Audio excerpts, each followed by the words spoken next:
Yeah. All the niggas in the beat. Yo, cause don't nobody care about us. All they do is doubt us. Till we blow the spot, then they all wanna crowd us.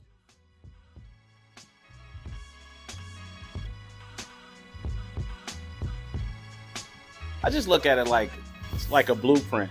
You know what I mean? Because I think each generation should take it further than, you know, the last generation. So I just hope that we left a good blueprint for people to, you know, use as a template, you know, to just, you should be yourself, man, and create your own lane and just follow what's in your heart.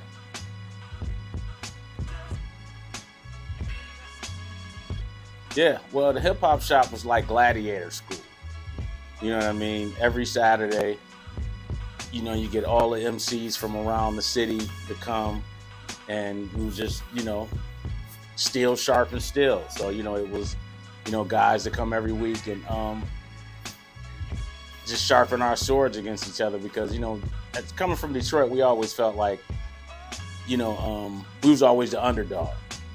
And, you know, people really didn't take us serious as far as, you know, hip hop. Like, you know, coming up back then, hip hop was like, we were like considered the outcast of the city because, you know, the type of music we was doing, people was thinking that it was like, you know, quote unquote, like, oh, you sound like New York or this and that. But, you know, it was just our own interpretation of hip hop. You know, what, you know, we took from, you know, New York, LA, the South, you know, because Detroit was really like a proving ground for like artists all over this country.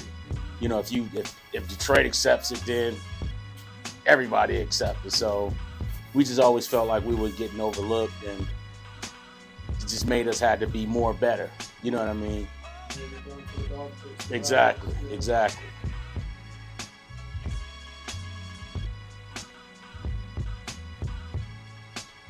I mean, it's very important because, like, again, when, you know, we was coming up, we didn't have places where we can go and, you know, practice, you know, for breaking or anything like that. So, I mean, it was just something in our neighborhood where we would, you know, wait for somebody to buy a washing machine or a dryer so we can get the cardboard, you know what I mean, and use it to, you know, to break at, you know, on the street. So this is so dope that this is like a place where people can come and, you know, hone their craft and learn about one of the 5 elements of hip hop.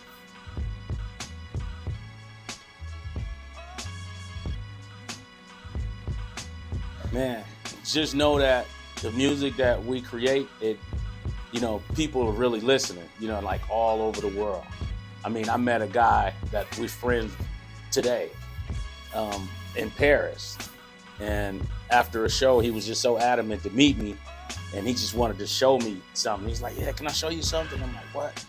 And he just started rapping Don't Nobody Care About Us. Like, he was so adamant about rapping my song. And he told me that he learned how to speak English from my music. So, I mean, it don't get no better than that. So, I mean, just know that the music that we create, people really listen, and it touch people in, you know, different ways.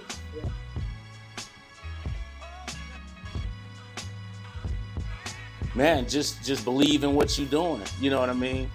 Just believe in what you're doing and just have that tunnel vision. You know what I mean? So yeah, believe in yourself.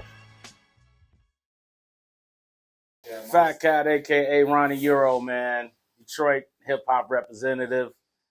30 years in the game, man. Still creating music, still touring. So just know, man, if it's something that you want to do it. All they do is doubt us. Till we blow the spot, then they all wanna crowd. To see a million MCs if it was all about skills. Puffin' on blunt, sucker, sporting Tommy Hill. Figure that stuff would be so fat, like the rhymes I bust. And you didn't hear me cuss, not yet, but it's about to get.